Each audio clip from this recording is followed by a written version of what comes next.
Ang KNN ay hatid sa inyo ng UNICEF.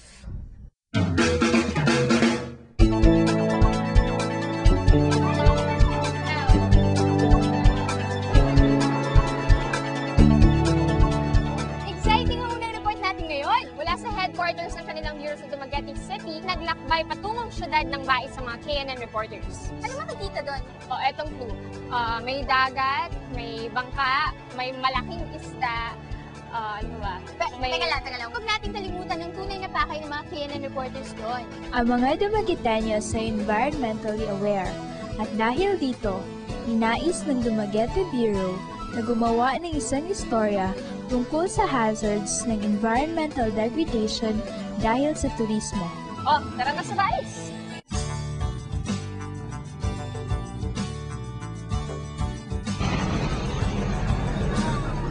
Bago natapos ang summer, bumiyahe kaming mga taga Dumaguete Bureau. Ang aming destinasyon, Bais City. Para makarating sa wharf ng Bais, bibiyahe ka mula sa Dumaguete ng mahigit kumulang 1 oras. Mula naman sa wharf, ay bibiyahe ka pa ng 1.5 oras sakay ng isang pump upang marating ang Tanyan Strait. Dito mo makikita ang dinadayo sa Bais City, ang mga dolphins at whales.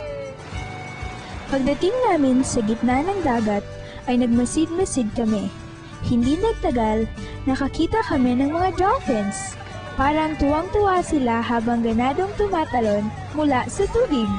Actually, dolphins are friendly. They are mammals. These mammals are so friendly to humans. Usually, you will see during the dolphin and whale watching. Once these dolphin and whales are being cheered up, makikita mo talagang magpapakita sila ng gilas. Nalaman namin sa 21 species ng dolphins at whales dito sa Pilipinas, 10 species ang makikita dito sa Tanyan Strait. At sa mga species na ito, ang long-snouted dolphins, bottlenose dolphins, at pantropical spotted dolphins ang aming nasilayan.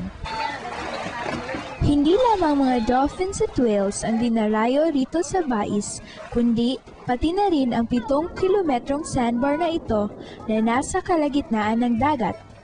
Tuwing low tide ay nagiging picnic area ang sandbar. Kumain kami rito sandali at nagtanong-tanong sa ilang turistang kabataan kung bakit sila dumayo sa Bais City. It's just looking at dolphins in their natural environment and sandbar. Swimming in the sandbar. Seeing dolphins for the first time. I want to see the white sand. At heto pa ang isang kinatutuwaan ng mga turista, ang 400-hectare mangrove forest. Ito'y nagsisilbing natural habitat ng maraming species ng mga ibon tulad ng Philippine mallards, herons at ang migratory giant heron mula sa Australia.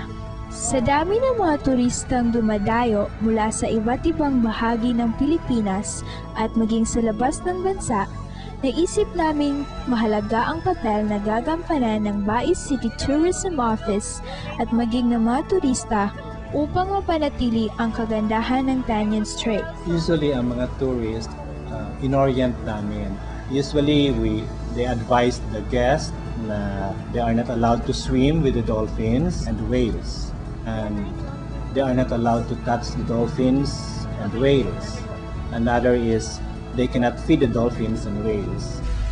By keeping the ocean clean and overall waste-free. By not using dynamite in fishing. By not cutting mangrove trees.